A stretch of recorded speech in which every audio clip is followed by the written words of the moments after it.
Yeah, what I want to do tonight, guys, is really, out of all the talks that I give you all, this is probably one of my favorite ones because I really want you all to have a good marriage. And I want you to have a good wife one day. And I know that's probably something you're not even thinking about. Matter of fact, when I was your age, I used to tell people I probably wouldn't get married till I was 40 because my parents had such a terrible marriage. They got divorced when I was about 8 or 9 years old. And I just grew up without really seeing a really good marriage. My best friend in college, his dad cheated on his mom. And that was kind of that was like my family that I knew well. So I just never really saw a good marriage. So I'm kind of living testimony to you guys that you can come from a really dysfunctional past and you can have a good marriage, but a lot of it has to do with the decisions, like I've been saying every week, decisions that you're making right now in college. And I want you to think about what type of woman one day do you want to be married to? You know, what I'm going to do is I'm going to walk you through 2 passages out of the book of Proverbs. And in 1 Kings 3, David had just died. King David had died, and his son Solomon had just taken over to be the king of Israel. And one night he has a dream, and God tells him, because your father was such a great king and did what I asked him to do, I'm going to give you whatever you want. You just ask whatever you want. It was literally like, I don't know if this has ever been done in the history of the Bible, but this one particular night, God told Solomon, I'll give you whatever you want. And Solomon said, well, I have so many people I have to rule, and I don't really know how to do it. I really need wisdom.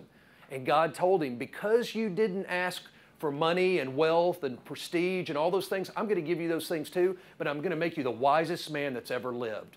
So if the Bible's true, Solomon was known as the wisest man that ever lived. Well, he wrote a book called Proverbs where he was writing advice to his sons. And in the book of Proverbs, he compares and contrasts 2 different types of women. What I'm going to do first of all is talk about the woman of Proverbs 7, then we'll look at the woman of Proverbs 31. So you can just kind of listen along with me as I read this. All right, Proverbs chapter 7, here's what he says to his sons. He says, follow my advice, my son. Always treasure my commands. Obey my commands and live. Guard my instructions as you guard your own eyes. Tie them on your fingers as a reminder. Write them deep within your heart. Love wisdom like a sister. Make insight a beloved member of your family. Let them protect you from an affair with an immoral woman, from listening to the flattery of a promiscuous woman. Now listen to this. He describes a scenario that I think he saw, and listen to what he says here. He says, while I was at the window of my house looking through the curtain, I saw some naive young men, and one in particular who lacked common sense.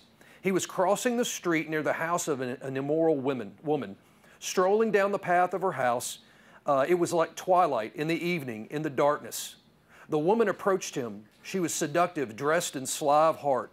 She was brash and rebellious, never content to stay at home. She is often in the streets and the marketplaces, soliciting at every corner. She throws her arms around him, and she kissed him, and with a brazen look she said, "You're the one I was looking for. I came out to find you, and here you are. My bed is spread with beautiful blankets, with colored sheets of Egyptian linen. I've perfumed my bed with myrrh and aloes and cinnamon. Come, let us drink our fill of love until morning. Let's enjoy each other's caresses. For my husband is not at home. He's away on a long trip. He's taken a wallet of money with him, and he won't return until later this month." So she seduces him with her pretty speech and entices him with her flattery. He follows her at once, like an ox going to the slaughter. He's like a stag or a horse caught in a trap, awaiting the arrow that will pierce his heart or his liver. He was like a bird flying into a snare, literally knowing or not knowing that it will cost him his life. So listen to me, my sons, and pay attention to my words. Don't let your heart stray towards her. Don't wander down her wayward path, for she has been the ruin of many. Many men have been her victims. Her house is the road to grave, and her bed is the den of death. All right, who is this woman? She's the loose woman. She's the prostitute. Ole Miss is full of these types of girls. They're everywhere. They're all around this campus, guys. And my question to you, is that the type of woman you want to end up with, or do you want to end up with down the road one day a girl that's going to be a good wife and a good mom? A couple years ago, I was sitting around, so I know how your life is. I told you I've been in the Greek system for 29 years. I'll give you just 2 examples of what I've seen with just girls here at Ole Miss. A couple years ago, I was sitting with a Sigma Nu out at one of these apartment complexes, and a normal girl, dressed girl, walked up to both of us and said, "Hey, you guys want some free sex?" And I was like, what? And she was like, no, I'm dead serious. You want to have sex? And she just asked us out in the middle of one of these apartment complexes during the middle of the day. Just 2 weekends ago, it was the Tennessee weekend. We rented out our house, so I stayed with some of my upperclassmen college students. And Friday night, I was at the house, and it was about midnight. I was about to go to bed, and I was hanging out with a senior, and we were just sitting in the back room, and these 2 girls who knew somebody, both attractive college girls, came into the house, walked into the back bedroom where I was and this other guy, and just hey, she was almost blackout drunk, and she was like, hey, do you mind if I just sleep in the bed with you guys? And I was like, first of all, I'm married with 3 kids. And she was like, no, seriously, I promise I won't do anything. I'm just really tired. Do you mind if I sleep in the bed with you? And I was like, I said not no, but a hella no. And she eventually left. But I could have easily done whatever I wanted. And that girl would have woken up the next morning and she would have said, who the hell's this guy? How did I get here? And what have we done? And that happened in one of the fraternities. A girl woke up this past Friday night. No, I'm sorry, 2 nights ago at the Tennessee game. That Saturday, she woke up, went to the Grove. All she knows, she woke up Saturday morning, she was wearing a frat tee. She didn't know how she got it. And she started getting nervous. And the last I heard, she was considering pressing charges on to that fraternity. So guys, there's girls all over this campus. You can have sex anytime you want, all the time, from what I've seen. But my question is this. What type of man do you want to become one day? Do you want to be the man that goes from woman to woman? I think it's okay that you conquer business and you conquer in sports. And this fraternity, I would love for this fraternity to be one of the greatest fraternities, not only on this campus, but one of the best SAE chapters nationally. But there's one thing I will tell you as a friend. And remember, I told you 2 weeks ago, guys, I care about you. Nobody else outside these walls cares about you. Maybe your mom cares about you. Maybe your dad, but there's not too many more people. These advisors care about you. These officers care about you. And the reason I speak on these subjects is because I want to bump into you one day, 10, 15 years down the road, and I want you to have a good marriage. But it doesn't come from living like hell right now.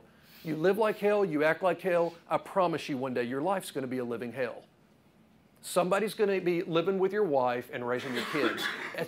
It happens all the time, man. I see it happen over and over. So I want to talk about the type of woman that I want you to end up with. And then you've got to be asking yourself, am I living my life to find this type of woman? It's in Proverbs 31. And it says this. So in Proverbs 31 then, Solomon raises the question, then what's the type of woman do I want you, my son, to end up with? And he describes the woman. Listen to what he says. He says, who could find a virtuous and capable wife? She's more precious than rubies.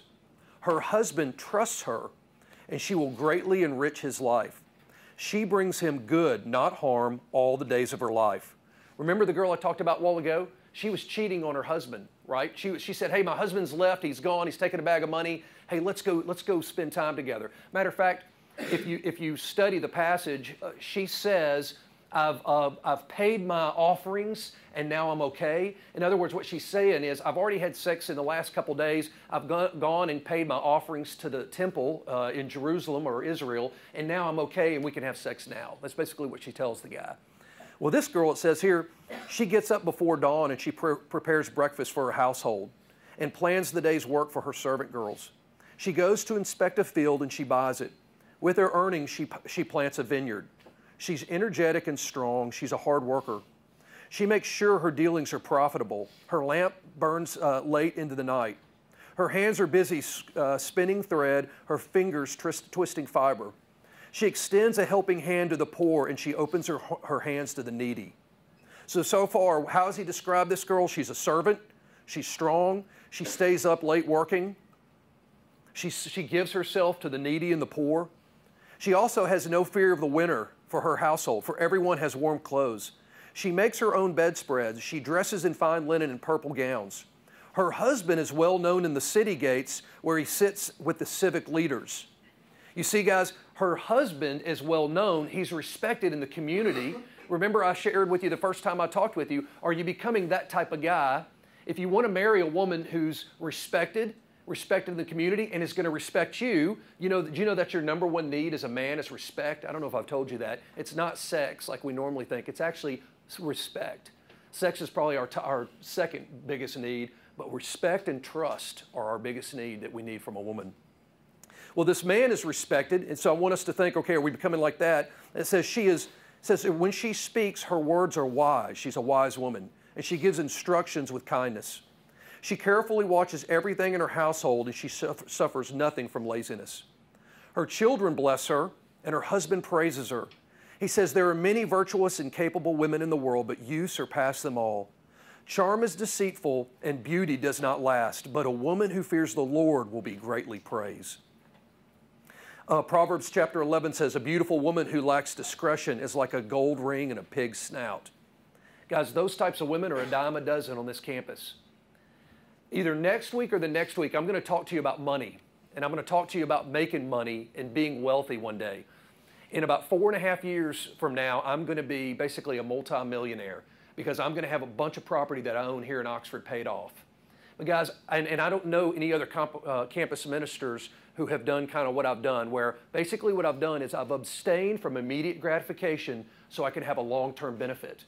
And I'm going to talk to you about accomplishing wealth. Actually, I'm going to talk a little bit, but I'm bringing a friend of mine, Jeff McManus, in. He's over the whole Grove. He's in charge of everything you see in the Grove, and he's very wealthy, and I think he's probably already a millionaire now, but he's really close. And he's going to share some principles with you about accumulating wealth. I think it's okay to be successful as long as you don't make money your God. But guys, for me to gain the wealth that I have, that I've got right around the corner, literally it's about 4.5 years away, I'll have it all paid off. It's taken a lot for me to get there. And I've had to say no to a lot of things. You know, I've got about one shotgun or one rifle for every type of hunting I like to do. Man, I'd love to have 2 or 3 shotguns, 2 or 3 rifles. I've got one really good hunting lease and another smaller lease, but man, I'd love to have 2 or 3 duck leases and 2 or 3 hunting leases. But I've had to abstain from immediate gratification to have a long-term benefit. My question tonight for you is, what do you need to abstain from, or what do you need to be doing so that you can have the type of woman that you want to end up with one day? There's a hormone. I called a girl today. She's a traveling speaker. She's gotten pretty famous, and she wrote a book called Sex and the City Uncovered. And she has in her book a study that she quotes, and there's a hormone that's produced in men called vasopressin. And I don't know a lot about it, but I called this girl, Marion Jordan, today to ask her about it because I've heard about it. But what she says is this particular hormone is produced in us as men. And I'll say the word again, it's vasopressin. And this hormone is kind of designed within us to protect women, to cherish women, and to stay attached to a woman. But what happens, guys, is the more you give yourself away to women, the more you suppress that hormone. So what happens is if you go from woman to woman to woman, one day when you slow down and you finally decide to have a good marriage and you want to be a good husband, you don't have the capacity because you've suppressed that hormone so much that it literally becomes detached from you. So see, I want you to have a good marriage. I want you to have great sex. I want you to have all those good things, but you know what? It might come with a price right now. And it might be saying no to so much of that stuff right now so that you can have more later. I was sitting around a table this last summer with the crew director of Alabama and the crew director at Auburn. And the crew director at Auburn has been married for about 30 years, the Alabama director 18 years, and I've been married 22 years. And the Alabama director said something I'll never forget. He said, man, he goes, guys, I feel like, because we were talking about how we really feel like we've got great wives, good marriage, and we really have good sex. And we were talking about how our lifestyle is never talked about in our culture today, and it's never celebrated. You're not going to see a movie about me, a guy that's married, has 3 kids, been married for 22 years, love my wife, and I get good sex all the time. We don't talk about guys like me. What we talk about is the guys who try to have sex all the time and try to go from girl to girl. Those are who we see in the movies. But you know what, guys? They're not getting sex all the time because I know those guys. The guys that I know in this community, they're my age, that used to do it when they're younger, their wives never trust them, and they don't get it later on. I want you guys to have good lives. I want you to succeed in life. But I would challenge you to go back and either download an app on your phone. The ESV is what I use, translation, and read back through the difference between a Proverbs 7 woman and a Proverbs 31 woman. And man, just think about the words I said. You can treat me as a friend or an older guy in your life, whatever, but guys, I care about you and I want to see you succeed. Like I said, next week we'll probably talk about a man and his money. And Jeff McManus will be here, and I think you guys will really enjoy it. It'll be some good principles.